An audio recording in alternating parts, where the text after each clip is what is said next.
مباشرة أيضا معي من نيويورك جيسون جرينبلات مبعوث البيت الأبيض السابق للشرق الأوسط. أستاذ جيسون، أهلا بك، شكرا جزيلا لك لتلبية الدعوة. هل نستطيع القول اليوم بأن هذه الخطة المطروحة هي خطة غير قابلة للتفاوض، هي خطة غير قابلة للتفاوض بهدف التعديل اليوم أم لا؟ Well, first of all, thank you for having me.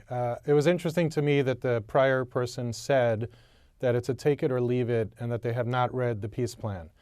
I think everybody should read the peace plan. This is not a take it or leave it. This is a good faith effort that took place over the course of 3 years with great input from the Palestinian leadership throughout 2017, great input from ordinary Palestinians who nevertheless courageously met us throughout 2018 and throughout 2019 to share their hope and their dreams and their aspirations.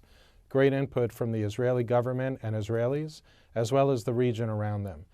What would be important for the Palestinians is to come to the table. If they come to the table in good faith and try to negotiate the peace plan with realistic requests, I believe that the Israeli government would entertain them. If they come to the table simply repeating the talking points that they have spoken about for decades, the things that have been promised to Palestinians that I don't think will ever realistically be achieved, then indeed it will be a waste of time. But nothing can be gained from the Palestinian leadership for the Palestinian people by ignoring a good faith proposal like this. تمام، ولكن يعني أنت على دراية بالتفاصيل بشكل كبير أستاذ جيسون. لماذا على الفلسطينيين أن يدرسوا الخطة بتأني؟ لماذا على الفلسطينيين اليوم الحضور والجلوس إلى طاولة مفاوضات؟ هل حجم المكاسب المطروح اليوم هو أو هي مكاسب يعني لا يمكن تعويضها لاحقا، لا بل ستقل إن تم الرفض الفلسطيني وكان قاطعا ولم يتم المضي إلى طاولة مفاوضات، سيقل إن كان هناك أي مبادرة أخرى لاحقة. هل هذا هو المقصود أستاذ جيسون؟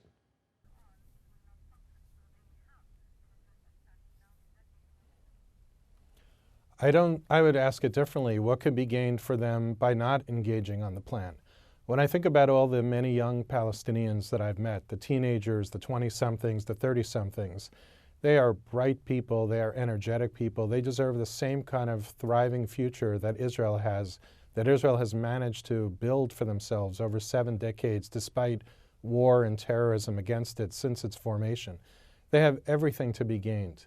So why would a Palestinian leadership ignore the desires of these young people for a better future?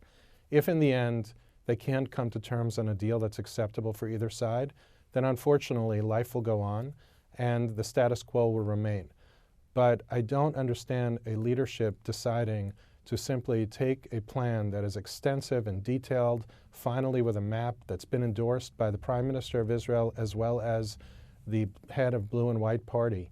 This is a gift to the Palestinian people to look at, to negotiate, and to see if they can begin the road on the long and complicated path to solve this complex problem. If the Palestinian leadership wants to shirk its responsibility to its people, then nothing can be done.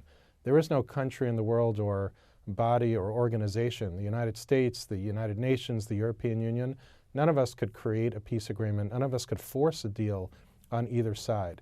The only way there will be peace and better lives for everybody is if the two sides can come to the table, talk, and reach the end of the road.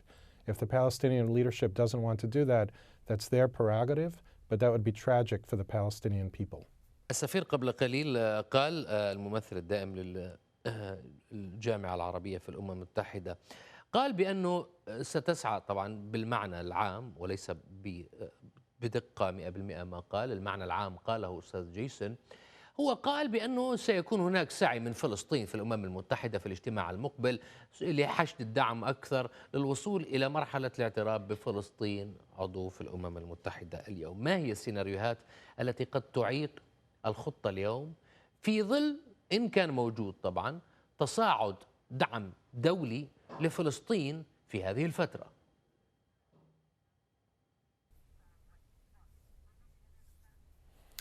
Well, we've been getting great international support on the plan since it was announced 2 days ago. Many countries around the world have welcomed the initiative and have encouraged the two sides to get together on this initiative, including some of Israel and the Palestinians' Arab neighbors, and many others around the world. The Palestinian leadership could, of course, continue their methods of trying to gain different types of what I would call paper tigers, meaning they may get pieces of paper or small victories that show that they're doing a little bit of work, but that doesn't improve lives. That will not allow people to thrive and prosper. I believe that that is a complete waste of time at the moment when you have a peace plan that can lend so much positivity to the Palestinians. I'm not saying that they shouldn't try to do it if our peace efforts fail, but if instead of engaging in good faith on this peace effort, they simply want to go to the United Nations, a place, by the way, where they couldn't even condemn Hamas, the terror organization, good luck to them. That would be a real waste of everybody's time and terrible for the Palestinian people. من هم شركاء الولايات المتحدة التي تعول عليهم من الدول العربية لتشكل عنصرا ضاغطا على الأقل على الفلسطينيين أو تعول عليهم ليكونوا شريكا فاعلا في هذه الخطة؟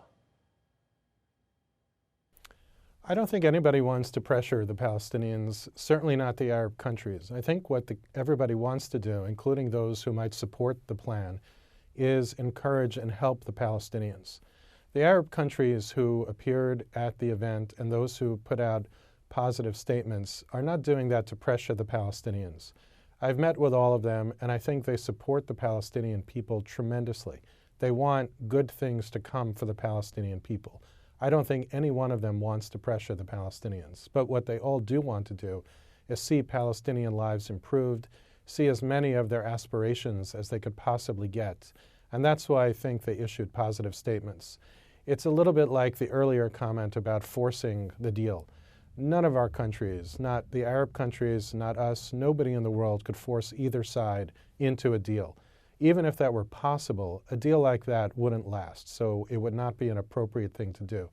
But what the Arab countries want to do is be there side by side with the Palestinians to help lead the Palestinians to a better future and to keep this very, very volatile, difficult region, take it from there to become a thriving, prosperous area.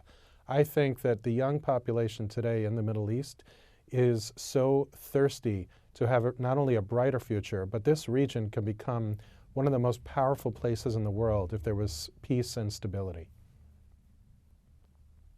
تساءل كثيرون أستاذ جيسون عن توقيت الإعلان عن الصفقة. هناك من يقول لك الوضع في إسرائيل، وطبعا ما يتعرض له رئيس الوزراء الإسرائيلي المنتهية ولايته بنيامين نتنياهو، وقضية المساءلة اليوم للرئيس الأمريكي دونالد ترامب في مجلس الشيوخ.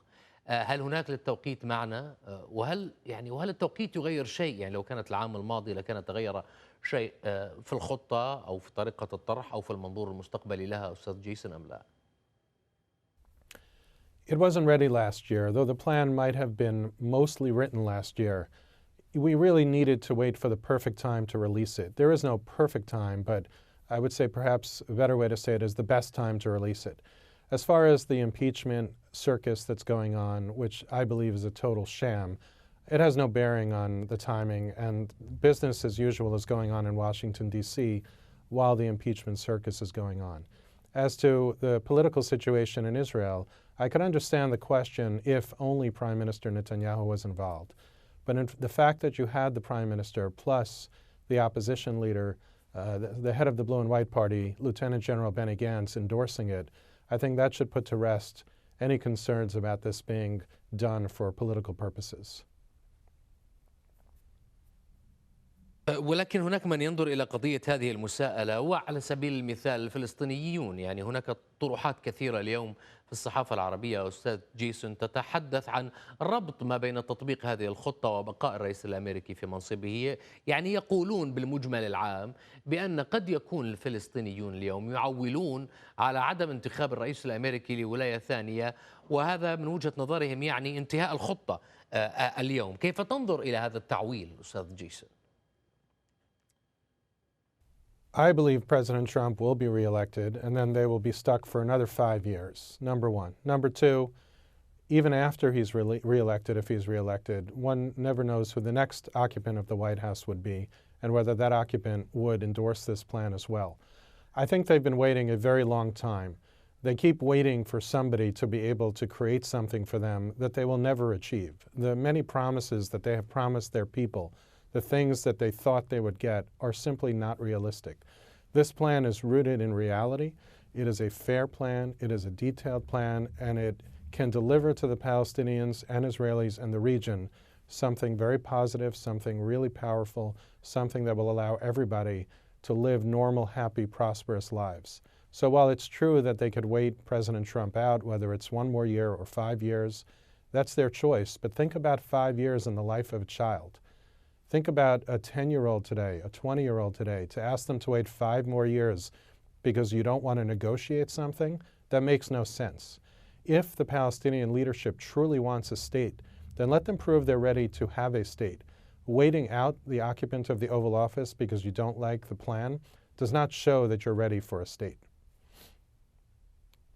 أسوأ سيناريو أستاذ جيسون، السيناريو الأسوأ اليوم.